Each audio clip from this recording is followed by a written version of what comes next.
नमस्कार, क्यूज़ के इस ऑनलाइन प्लेटफॉर्म पर आप सभी का हार्दिक अभिनंदन और स्वागत करता हूं। उम्मीद करता हूं सभी बढ़िया होंगे। अभी जो सरकार ने आचार संहिता को लागू कर दिया है, इसके बाद में विद्यार्थियों के अंदर एक बहुत बड़ा असमंजस है कि वर्तमान के अंदर किसकी तैयारी करें।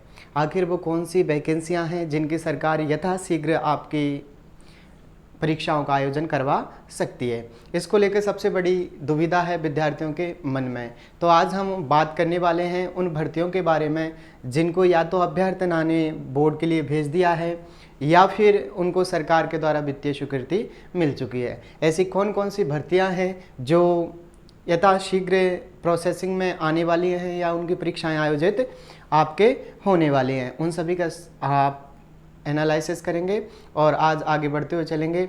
और हमारी टीम जो आपके लिए निरंतर वर्क कर रही है, इसके लिए एक लाइक, एक शेयर, एक सब्सक्राइब तो बनता है। तो चलिए हम बात करते हैं चुनाव के बाद आने वाली भर्तियां कि चुनाव के बाद कौन कौन सी भर्तियां हैं वो हम दे सकते हैं। तो आप सभी का फिर से पुनः स्वागत है। और चलिए हम पहली भर्ती की बात करें तो आपकी पहली भर्तियां है, इसके अंदर है कनिष्ठ अनुदेशक की किसकी? कनिष्ठ अनुदेशक की। और इसके अंदर जो पद हैं वो हैं 2500। ये भी बोर्ड के द्वारा जो अभ्यर्थना है वो भेज दी गई है और इनमें से कुछ भर्तियां हैं जिनके लिए क्या है, वित्तीय स्वीकृति मिल चुकी है। फिर बात करते हैं हम सेकंड वैकेंसी जो आपकी आ सकती है, वो है 3,886 पदों पर एलडीसी की। आगे आपके स्कूल लेक्चरर की, और ये 2000 की है। ये तो बहुत जल्द यथाशीघ्र जितना संभव हो सकता है बहुत जल्द आने वाली है, क्योंकि इसकी चर्चाएं बोर्ड के पास में बहुत पहले से आ चुकी हैं और सरकार ने भी इसके लिए वित्तीय स्वीकृति की मंजूरी भेजी है। ठीक है, आगे बात करते हैं वरिष्ठ अध्यापक की। वरिष्ठ अध्यापक के आपके 1000 पदों पर होनी है, लाइब्रेरियन के 800 पदों पर होनी है और पटवारी भर्ती आपके 2998 पदों पर होनी है। इसके बाद में है नायब तहसीलदार के 225 पद और महिला अधिकारिता सुपरवाइज़र के हैं आपके 176 पद और महिला बाल विकास विभाग के हैं 209 पद। आगे चले हम, आगे आपका जल संसाधन पटवारी 272 पदों पर, जिलेदार के 7 पदों पर और सामाजिक न्याय अधिकारिता ग्रेड सेकंड, इसके लिए आपके 335 पदों पर भर्ती की जाएगी।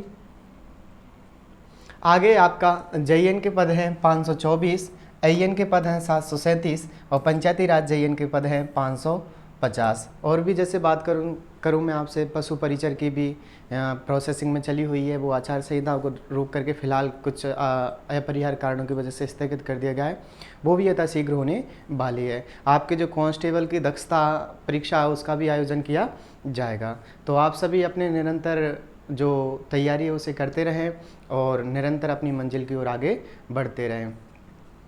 तो ये कुछ तैयारियां थीं जिनको क्या करा सकती है सरकार, जो चुनाव है उसके बाद में करवा सकती है, क्योंकि इनके लिए बोर्ड के पास अभ्यर्थना भी है और मंजूरी भी है। तो आप सभी बिना घबराए, बिना डरे, और एक और सबसे बड़ा है रीट फ्री को लेकर के। तो रीट फ्री की बात करूं मैं आपसे, जैसे चुनाव सरकार का गठन होता है जनवरी के या फरवरी मार्च में, ये आपकी रीट फ्री करवा दी जाएगी, क्योंकि कारण यह है कि एनसीटी की गाइडलाइन के अनुसार इन्हें वर्ष में 2 बार करवाना आवश्यक, वर्ष में 1 बार करवाना आवश्यक है, लेकिन इस वर्ष नहीं करवाई गई है और बेरोजगार महासंघ ने भी इसके लिए काफ़ी संघर्ष किया है। तो जैसे ही सरकार का गठन होगा, रीट प्री की भी वैकेंसी आपकी हो जाएगी। ठीक है ना। तो आचार संहिता के बाद आप जो निम्न भर्तियां बताई गई थी, आप उनकी तैयारी कर सकते हो और अपने लक्ष्य को प्राप्त कर सकते हो। जय हिंद, जय भारत।